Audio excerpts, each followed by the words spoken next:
Abu Nawas sedang berjalan-jalan santai. Ada kerumunan massa. Abu Nawas bertanya kepada seorang kawan yang kebetulan berjumpa di tengah jalan. Ada kerumunan apa di sana? Tanya Abu Nawas.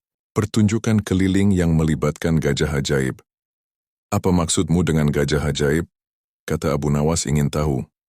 Gajah yang bisa mengerti bahasa manusia, dan yang lebih menakjubkan adalah gajah itu hanya mau tunduk kepada pemiliknya saja. Kata kawan Abu Nawas menambahkan Abu Nawas makin tertarik. Ia tidak tahan untuk menyaksikan kecerdikan dan keajaiban binatang raksasa itu. Kini Abu Nawas sudah berada di tengah kerumunan para penonton. Karena begitu banyak penonton yang menyaksikan pertunjukan itu, sang pemilik gajah dengan bangga menawarkan hadiah yang cukup besar bagi siapa saja yang sanggup membuat gajah itu mengangguk-angguk.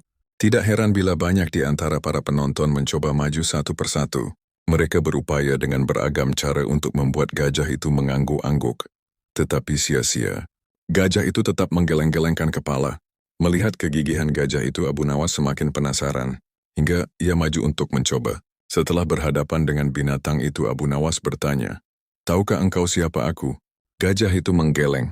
"Apakah engkau tidak takut kepadaku?" Tanya Abu Nawas lagi. Namun gajah itu tetap menggeleng. "Apakah engkau takut kepada tuanmu?" Tanya Abu Nawas memancing. Gajah itu mulai ragu. "Bila engkau tetap diam, maka akan aku laporkan kepada tuanmu." Lanjut Abu Nawas mulai mengancam. Akhirnya gajah itu terpaksa mengangguk-angguk. Atas keberhasilan Abu Nawas membuat gajah itu mengangguk-angguk, maka ia mendapat hadiah berupa uang yang banyak. Bukan main marah pemilik gajah itu, hingga ia memukuli binatang yang malang itu. Pemilik gajah itu malu bukan kepalang. Hari berikutnya ia ingin menebus kekalahannya. Kali ini ia melatih gajahnya mengangguk-angguk. Bahkan ia mengancam akan menghukum berat gajahnya bila sampai bisa dipancing penonton mengangguk-angguk, terutama oleh Abu Nawas.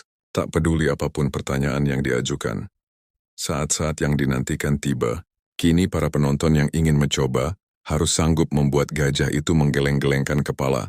Maka seperti hari sebelumnya, para penonton tidak sanggup memaksa gajah itu menggeleng-gelengkan kepala. Setelah tidak ada lagi yang mencobanya, Abu Nawas maju. Ia mengulang pertanyaan yang sama. "Tahukah engkau siapa aku?" Gajah itu mengangguk. "Apakah engkau tidak takut kepadaku?" Gajah itu tetap mengangguk. "Apakah engkau tidak takut kepada tuanmu?" Pancing Abu Nawas. Gajah itu tetap mengangguk karena binatang itu lebih takut terhadap ancaman tuannya daripada Abu Nawas. Akhirnya Abu Nawas mengeluarkan bungkusan kecil berisi balsam panas. "Tahukah engkau apa guna balsam ini?" Gajah itu tetap mengangguk. "Baiklah, bolehkah ku gosok selangkangmu dengan balsam?" Gajah itu mengangguk. Lalu Abu Nawas menggosok selangkang binatang itu. Tentu saja gajah itu merasa agak kepanasan dan mulai panik. Kemudian Abu Nawas mengeluarkan bungkusan yang cukup besar. Bungkusan itu juga berisi balsam. "Maukah engkau bila balsam ini kuhabiskan untuk menggosok selangkangmu?" Abu Nawas mulai mengancam.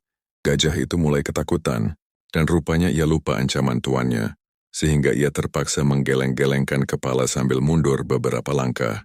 Abu Nawas dengan kecerdikan dan akalnya yang licin mampu memenangkan sayembara, meruntuhkan kegigihan gajah yang dianggap cerdik. Jangankan seekor gajah, manusia paling pandai saja bisa dikecoh Abu Nawas.